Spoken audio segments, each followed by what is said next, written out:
तो एक महामानव ज्याच्या अस्तित्वामुळे काळा राम मंदिराच्या दरवाजाला थरकाप सुटला, ज्याच्या स्पर्शाने चवदार तळ्याचं पाणी पेटलं आणि तळागाळातील प्रत्येकासाठी ते तळे खुले झाले. हाच तो स्वाभिमानी नर ज्याने काळीच कणखर करून, पेनाला तलवार करून अन्यायाविरुद्ध छाती ठोक लढा दिला. त्यांच्या नावासमोर फक्त डॉक्टर नाही तर BA, MA, PhD, DSc, LLD, bar at law आणि डिलीट अशा 32 पदव्या त्यांनी मिळवल्या. शिक्षणासाठी, उद्धारासाठी, परिवर्तनासाठी, स्त्रियांसाठी, कामगारांसाठी, दलितांसाठी, आपल्यासारख्या सामान्य लोकांसाठी त्यांनी स्वतःचा जीव पानाला लावला.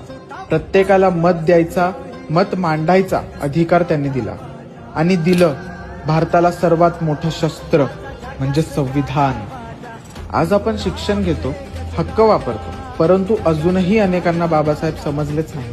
आणि मग तेच लोक विचारतात, का साजरी करायची आपण त्यांची जयंती?